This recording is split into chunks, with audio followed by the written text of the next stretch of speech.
Welcome my friends. Thank you very much for visiting my house. And sorry, the other parts of my videos, camera, are replicating, blur, or bright, because it's my time that I did it on purpose so that other people who pass by on the walking street in Balibago won't expose their faces too much. I hope you're kindly understanding my video. Now, sit and listen the history of the walking street, and I will also show you what is happened inside the walking street. If you have been here, please watching the beautiful sight at the walking street Fields Avenue, Balibago, Angeles City. Fields Avenue, Balibago, Angeles City. Fields Avenue is the name of a major street running through Balibago area of Angeles City in the Philippines. It is the center of the red light district and the bar scene of the biggest entertainment district of the Philippines. Fields Avenue in Balibago, Angeles City. The name derives from the common military practice of naming roads adjacent to airfields as Field Street or Field Avenue. Originally, the name referred to the Clark Air Base and was Clark Field Avenue. The name evolved to become Fields Avenue. History: Fields Avenue, Balibago, Angeles City, Pampanga, Philippines. Philippines was an American colony from 1898 to 1946. Bars on Fields Avenue. Catering to the single American defense personnel who worked in the adjacent Clark Air Base, first emerged in 1940.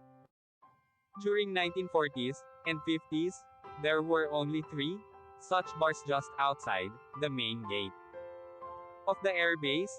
By early 1960s, the Fields Avenue developed as a street lined with several bars. From November 1955 to April 1975, America fought Vietnam War. As the number of American troops in this war grew, more and more forces were deployed at Clark Air Base or routed through it.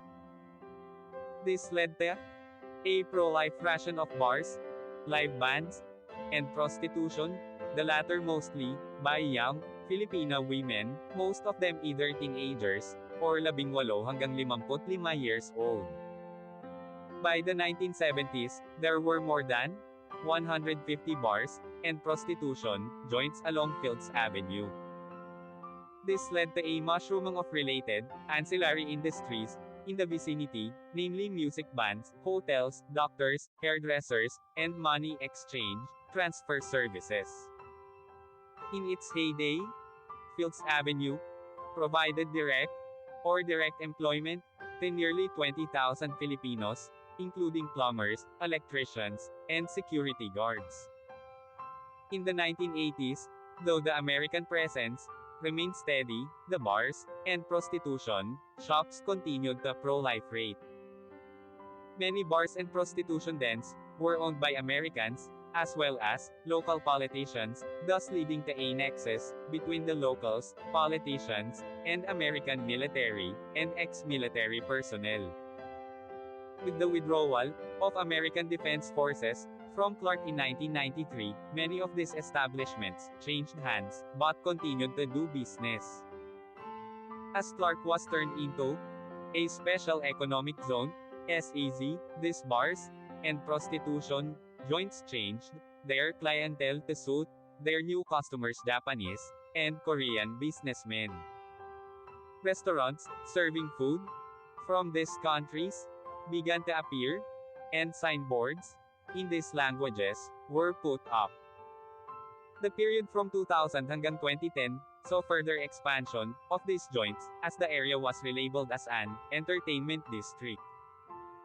While prostitution was officially banned, girls working here were simply redesignated as guest relations officers (GRO), and prostitution continued in practice.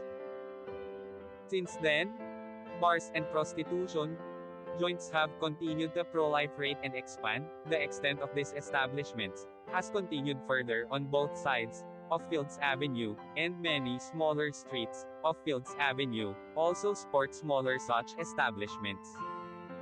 In 2010, a section of Fields Avenue, at the end where it meets the MacArthur Highway, was named as Walking Street, mimicking Walking Street in Pattaya.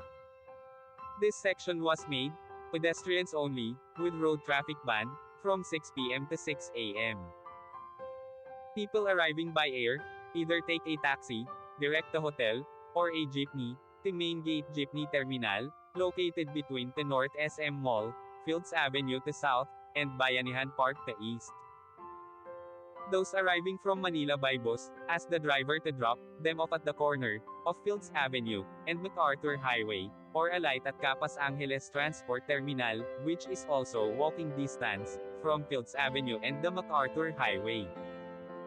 The presence of family-oriented activities on the other side of Fields Avenue, namely shopping malls, as well as activity centers in Clark Air Base, has led to a neat separation between the two. Fields Avenue tends to cater more to single foreigner men, and sometimes women too, with at least 5 bars featuring gigolos and gays, while the rest of Clark caters to family-based entertainment. Fields Avenue remains among the safest streets in the region, with restaurants and hotels. Fields Avenue has the largest density of hotels in Philippines, catering to all budgets, from a large number of 2-star and 3-star hotels, right up to a select few luxurious 5-star hotels. Many of the bars and hotels in Fields Avenue have restaurants attached. Fields Avenue has among the largest variety of restaurants in Philippines, with cuisines ranging from European, continental, Japanese, Korean, Australian, and a select few restaurants serving Indian, Arabic, and Filipino food. Restaurants tend to have long opening hours, most of them open late and close late, up to 4 a.m., though a reasonably number of them open early, around 7 a.m. A few restaurants are open 24 hours. Most Filipino and international fast food chains including McDonald's, KFC, and Jollibee have at least one branch along or near Fields Avenue. 24 Hours Police Station is located in the center of Fields Avenue. Thank you so much. See you my next video.